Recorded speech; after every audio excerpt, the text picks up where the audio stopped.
Hi, everybody. Thank you so much for joining us today, and welcome to another episode of the Head Teacher Chat podcast. I'm Lucy. And I'm Jonathan, and we are thrilled to be your host today on what really is an important conversation. It's going to be great. And today's episode is called No Room for Racism, Empowering Schools Through Football.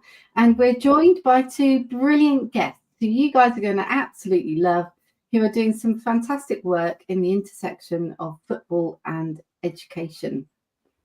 So I'm delighted to welcome Nick, who is the Director of Community at the Premier League, and Victor, who is the Senior Schools Education Officer at Chelsea Football Club. Welcome both. Thank you so much for joining us. Nick and Victor, do you want to tell us a little bit about yourselves? And Nick, did you want to go first? Yeah, thank you very much for having us again, Lucy and Jonathan. It's a pleasure to be here. So I'm very, very fortunate to be Director of Community at the Premier League, which means that I'm responsible really for all of our community and wider football work. So the incredible work that our professional club charities are doing up and down the country in schools and in communities, engaging young people who need our support the most, and really trying to make sure that we use the power of football for as much social impact as possible. So I'm very fortunate. Oh, fabulous. Thank you so much for joining us. And Victor? Thank you guys for having me. So I am the Senior Schools Education Officer at Chelsea Football Club Foundation. My role is essentially sort of overseeing the Primary Stars program that we deliver in our local schools, as well as a bit of work on our other Premier League programs as well, like Inspires and our Fans Fund as well. So really focusing on creating a positive impact in multiple different ways with the young children around us. Fabulous. Brilliant.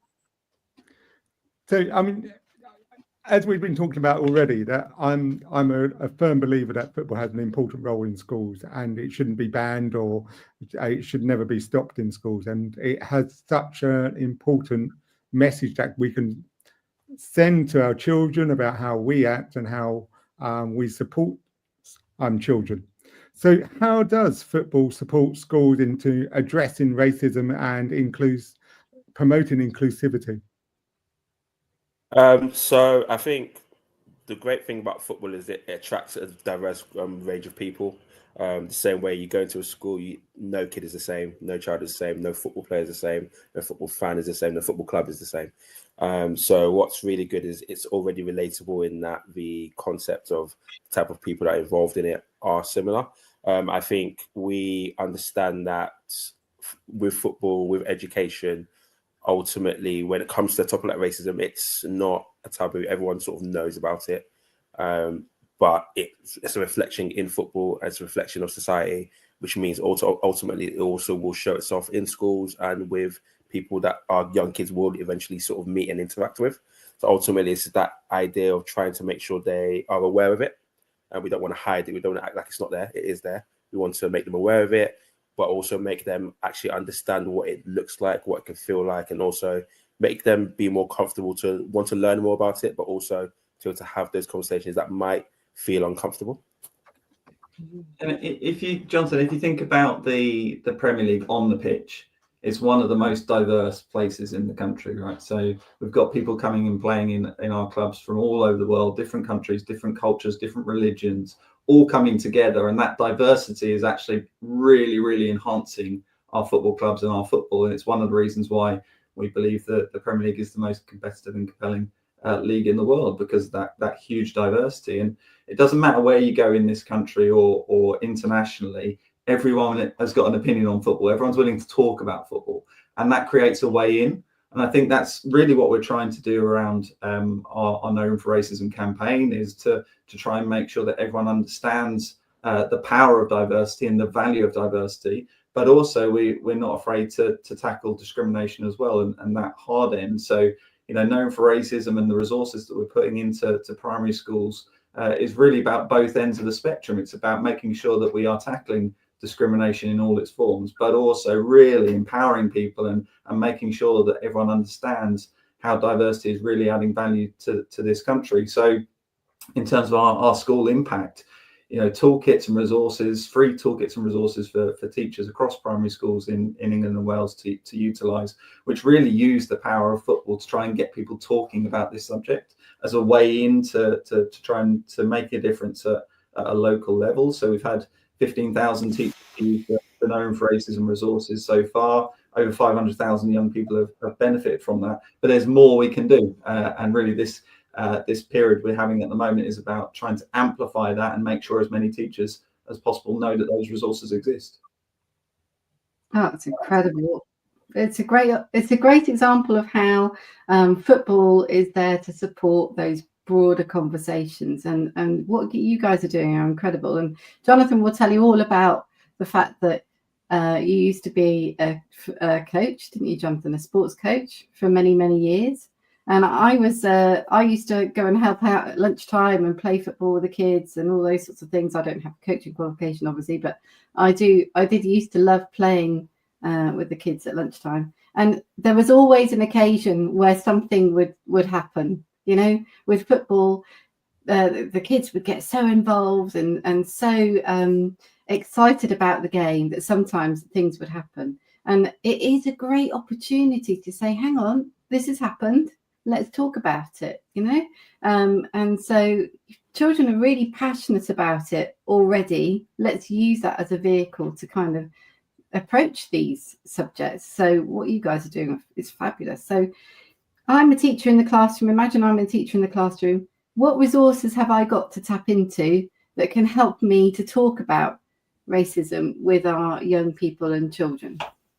So we've got a whole host of resources, Lucy, available on plprimarystars.com, all free for teachers to download.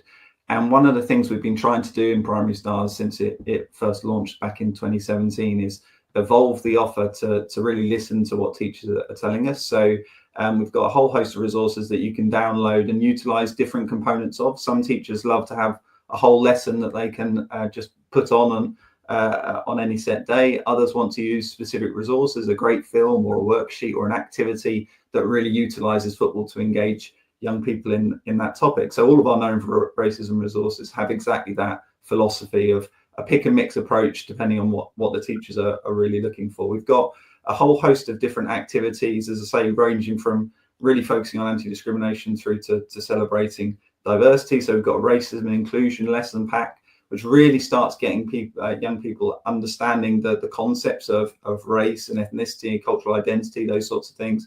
We have some Premier League players engaged in that through films. Abdoulaye Doucouré, who's been very vocal on this subject in recent times, and Calvin Bassey from Fulham. Calvin was one of our community participants 10 years ago and is a great example of an individual who has benefited from, in that case, West Ham's brilliant work at a local level, now playing Premier League football. And it's those role models that we're really trying to champion. We've got allyship resources, which is all about getting young people to understand the feelings of others and become allies for people with different characteristics to themselves. We've got challenging stereotype resources, which, you know, clearly around understanding that actually stereotypes are often completely inaccurate, again, with lots of player engagement as part of that. We've also tried to build in quite a lot of youth voice. So a big part of our work is trying to give young people the opportunity to speak up for themselves and to amplify their voice. So again, thinking about how pupils can share their own thoughts around racism, diversity, equality. And then we've done a really special resource, which is in partnership with the BBC, utilising the Jamie Johnson series. So a brilliant piece of content which uses football in a TV context to try and get key messages across, to your point there, Lucy, around teachable moments. So we've incorporated Jamie Johnson into that resource, and we work very closely with the author Dan Friedman as well. So there's a whole host of different things there. We've also got some specific stuff for teachers. So we know this is a really difficult subject, and some people wouldn't have the confidence or would be concerned about how you actually start these conversations. So we've got a range of webinars available for teachers to watch, to understand how you might start some of these conversations. We've got a whole host of resources in the background specifically for teachers and how they could utilize some of the resources that we've provided. So, you know, those are available for any teacher in any school up and down England and Wales. But then we're also really fortunate to have over 100 club charities, professional club charities, delivering the most incredible work. And, you know, Victor's a brilliant example of one of those. Yeah, so again, we have the Primary Stars sort of resources that are great. But with the CCOs, what we tend to find is clubs will want us to sort of come in and deliver it. So at Chelsea, we have our own sort of education, equality and diversity programs that we've developed that all still around the same theme of understanding what discrimination is, understanding what diversity is, and really exploring it. So we've developed a program called No to Hate, This Is Us, where we actually use an education and a drama element to sort of teach it. So in an hour's lesson, let's say, in the first 30 minutes, we'll be talking about a topic. So it'll be around what is discrimination, what does it look like, and really relating it to our players as well, but also relating it to other Premier League players as well in general, sharing those stories. And those are really good because there's a chance not for me to just teach, but for the kids to sort of feedback and go, oh, I didn't know about this, or I heard about this. This is how it made me feel, and so on and so forth. And then the last 30 minutes is actually more drama. So we'll sort of create scenarios around the topic and we get the kids to sort of act out. So 1 week might be they'll be doing role play, and we're asking some of them to go into a very difficult position of either acting out a sort of racist incident, as an example, or even the other side of it of trying to understand how it might feel to receive that, or even to be a spectator seeing that. But by getting them to actually understand and try and feel what it means, it becomes a lot more relatable to them.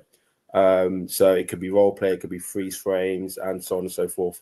And we find that super, super powerful, and the kids take a lot from that because they remember it and they can actually start to have a bit of an idea of how it might feel. We always have a big point of stressing that ultimately, when it comes to racism and so on, discrimination, the fact that it could happen at any point. It could happen when you're 5 years old. Some of them might not ever experience it until they're 25, 50, 60, but it could still happen. And I always say to kids, you're going to meet somebody who has suffered some sort of discrimination. So it's always important for them to actually be aware and actually have an understanding as to how it might feel. If it happens to you, hopefully it doesn't, but we can't promise it won't.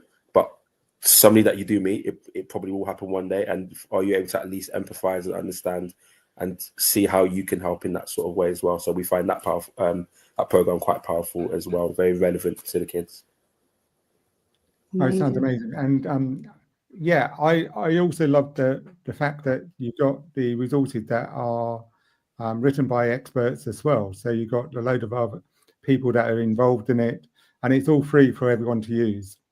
And so I always sort of like question, so how do you get schools involved in it? What is the best way for a school to get involved in this project?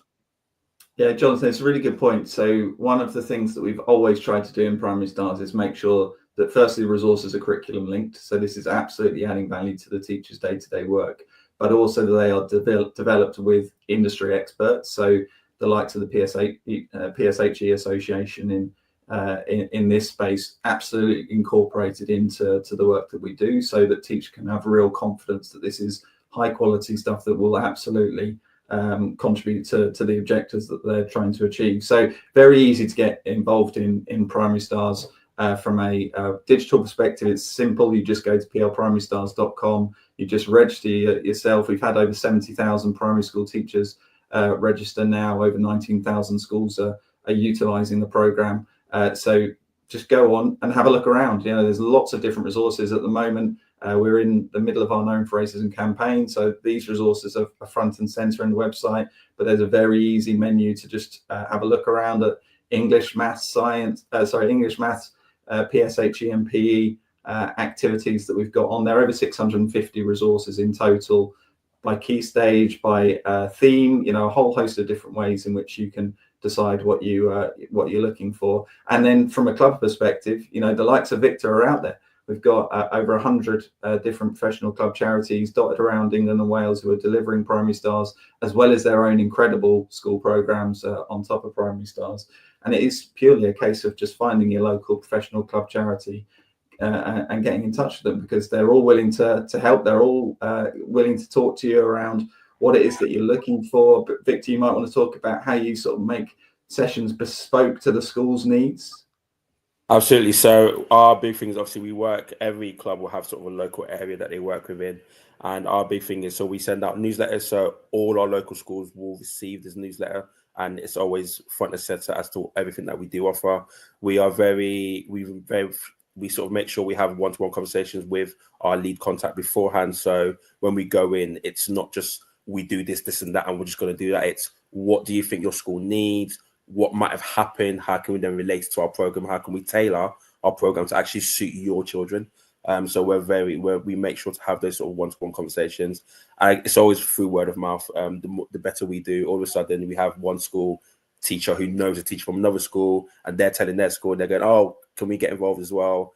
And so again, it's word of mouth, emails, newsletters. But ultimately, I think a big thing is shouting, and actually when we have these programs, the impact that it does have, make sure that we actually shout about that as well. I think that sometimes we are good at doing it, but we need to be even better actually saying, this is what we actually got from it. This is the impact that we've made from it. So that's something we try and do a lot of as well. That's amazing. And that's exactly what I was going to ask you, Victor. I mean, I'm sold. If I was in school now, I would definitely be looking at what you guys are all up to. But like, you know, schools have got to talk about impact all the time. You know, it's about introducing something that is important and not just for the sake of introducing something because we like it. So is it effective, and what's the impact that it's had so far? Do you want to tell us, Victor, first, if you go first? Absolutely. So I won't sort of touch on numbers. I'll speak more of from an actual impact in terms of personal. So what you'll find is when we go into these classrooms, for example, and we'll deliver a session, sometimes you'll feel like an hour's not even enough, because you've got these kids who maybe wouldn't have spoken about it. All of a sudden, this one's got an opinion, that one's got an opinion, that one agrees, this one agrees. And I always feel bad going, oh, I'm really sorry, I have to go to the next slide, because they've got so much to say and so much to ask as well. Again, you'll go to a class of 30. Some might know quite a bit, some will know very little. And you're trying to actually get to a point where everyone feels like they can, if they don't want to speak about it, they can at least ask about it, or they can learn from each other. And what it tends to then do is we're just the start, and that lesson's just the start of a conversation. They'll carry it on during playtime. They might all of a sudden recognize things. So actually, I was in a school, we delivered the workshop, and then a couple of weeks later, there was an incident. But a girl who probably before wouldn't have spoken about it was very comfortable to go actually challenge that child straight away and go, oh, remember when we had those lessons and we spoke about that sort of behavior? It's not okay. She also made sure that the teacher was aware of it as well. And again, because the teacher was in there and the teacher took part in the lessons as well, teacher felt comfortable to be able to actually relate and go, oh, do you remember when we spoke about this? And this is why it's good. This is why it's not good. So you find that impact of actually they feel a lot more comfortable in being able to challenge it, recognize it, speak about it. Again, we know these conversations can be uncomfortable, but we also ultimately want to spark the interest in it and be able to understand that, okay, it's not, yes, it might be difficult, but it can be spoken about and it is important to speak about. So we see a lot of impact in that sort of way. I think it's always good when a school asks you to come back and teach the next year again and the next year again. We actually go to school sometimes and they're asking, can we actually go even younger? So we try and find ways in which we can sort of adapt the language so we can, again, still all about raising awareness for the younger ones so that they at least have a little bit of an understanding. Then as they get older, we sort of build on it as well. So our impact in that sense is absolutely massive. And again, I'm sure that's the same for all the other CCOs as well. Yeah, I think from a Premier League perspective, what we're trying to achieve with Primary Stars is to support schools and to support teachers. And in this specific space, it's around how do you create that culture of respect where everyone within the school environment feels valued.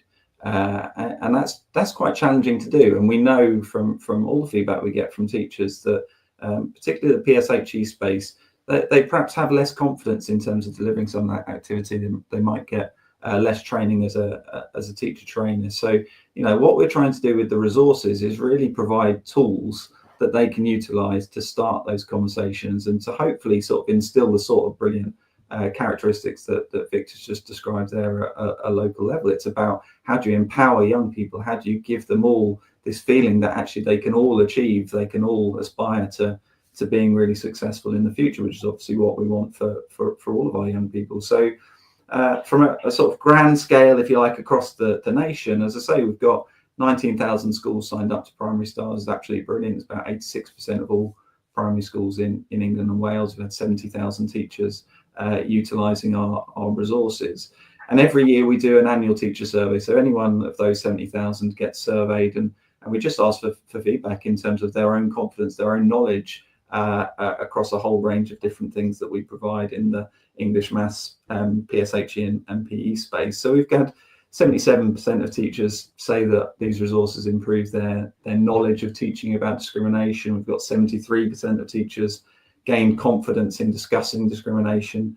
73% again of teachers report pupils having a better understanding of how to challenge prejudice. So, from a teacher perspective, it's really about helping them and facilitating them to have those conversations. But then we also have quite a lot of feedback from the same surveys around the change in pupils' behaviours. So again, Victor's just provided some brilliant examples there of understanding around discrimination, allyship, respect, drawing them out when incidents happen. Do young people have the confidence to challenge? Do they have the confidence to be able to bring these theories, if you like, to life that they are learning within their lessons and change their behaviour? So that is what we ultimately want. And by facilitating teachers and schools to be able to challenge racism in particular, but also celebrate that diversity that all schools have across their age groups, that's what we're trying to achieve with Primary Stars. And we like to think we're having an impact. We like to think that we are supporting schools to be able to demonstrate that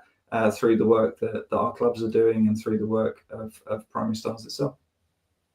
Amazing. That's so fabulous. It's wonderful to hear all of this fantastic work that you guys are doing. So in order to start kind of closing up the podcast today, what's the key messages that we need to tell schools? What's what we're saying? Go on, Victor, you go first. I think for me, these are, so I know in schools, whenever you think of school, you always think English, Maths, PSHE. These are real life topics, and it's okay to speak about real life.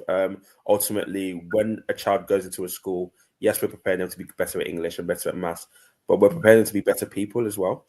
And we ultimately want them to be able to feel comfortable, or at least feel comfortable to ask questions and really understand. So I think for me, it's don't shy away from these topics. If anything, embrace it, learn about it, whether it's through the resources, whether it's actually coming to us who might have sort of experienced it or spoken about it or sort of teach it, and let us come and help you as well. So let's not run away from these topics. Let's embrace it. Let's speak about it. It's real life. It's part of society, sadly, especially when it comes to discrimination. Diversity is amazing. We love diversity, and we want to celebrate that. We want to promote that more. So let's do it. Let's not run away from it. Let's be confident. Let's do it. Let's try it and go. I think that's absolutely spot on. I mean, we use the term greatness comes from everywhere. And again, it comes back to the fact that football is a collection of individuals who come from all over the world with different cultures, different characteristics. And it's because of that melting pot that we have that creates this most incredible game that millions and millions of people, both across England and Wales, but also internationally, are fixated by, throughout the week. So we want to celebrate that diversity, but also at the same time, football has, I think, an ability and a responsibility, frankly, to be tackling those negative behaviours. So we have been involved in this for over 30 years now, tackling discrimination. It's unfortunately something that's not going away in society. You only have to look around the press every 5 seconds at the moment to see something negative happening either in this country or around the world. So how can we come together? How can we utilise football as a way in to have these conversations? And ultimately, from our perspective, we're committed to supporting teachers, to supporting schools to try and tackle and embed this culture of respect and responsibility across all of our young people, so that in 10, 15, 20 years time, we've got a society that is really flourishing, that is really diverse, that's celebrating different cultures. And ultimately, we think that's going to be for the benefit of everyone. Can I just add on to that? Sorry. I think one thing as well is, I know some teachers might sort of feel like, because it's all about, or we're related it to football, some kids might not be engaged. From an impact point of view, there's so many kids who have no interest in football, but because it still sounds or comes across relatable, they are very much interested in it as well. So again, I don't want any teachers to sort of be like, my kids aren't really interested in football. They will still take a lot from our programs, from these programs that we put on as well. So I just wanted to make sure I put that out there as well. That's a very good point, actually, because actually it's not been targeted just for the ones who love football. And there is so many resources in there that could be used the whole school wide. So how do schools get involved then? I mean, where do they go to find out more information about Premier League primary stars? Very simple, Jonathan. You just go on peelprimarystars.com. There's a whole host of different things on there. There's news information, there's resources. You can sign up to our regular teacher newsletter, which has a whole host of different things that come out to you regularly, including signposting to new resources. We're regularly adding to those 650 resources, but based on feedback from teachers. So if there are things that are missing, if there are subjects actually that you really think that we could add value to, then we're always open to feedback. There's an opportunity to do that on the website, and we're always looking for new ways in which we can support. So we're here, we're committed, we're going to continue to support teachers over the coming years, and hopefully it's having as much value as possible at a local level. Brilliant. And we're going to add all the links in the show notes as well. So we'll put them all in there if you are listening to this podcast. That's amazing. I mean, I love it. I mean, I think, the reason why you guys are our guests today is because you do fabulous work. You're making a real difference to a lot of people's lives. It's incredible that these resources are all free. Did I hear that right? Are they free? All free. Yeah. All free. On the website. So really, what's not to love, really? If it's easy to sign up, it doesn't cost you anything, and it's going to have a positive impact on your school and your community, then it's a no-brainer, really, from our perspective. So thank you so much for joining us today. We're very, very grateful. And so thank you both for joining us today. It's definitely going to make a big difference to a lot of people. And thank you to all of you who have tuned in. As Jonathan says, we will put the links in the show notes underneath. So if you want to find out more information about what these guys are up to, you can just click on the link and it will give you all the information you need. Apart from that, I think that's the end of the show, isn't it, Jonathan? It is. And I'd like to thank Nick and Victor. Thank you very much for joining us today and to sharing all your insights into this fabulous project. Thank you very much. Thanks for having us. Oh, thank you so much. And thanks for tuning in. And we'll see you next time on the HeadteacherChat podcast. HeadteacherChat podcast. Until then, have a good week.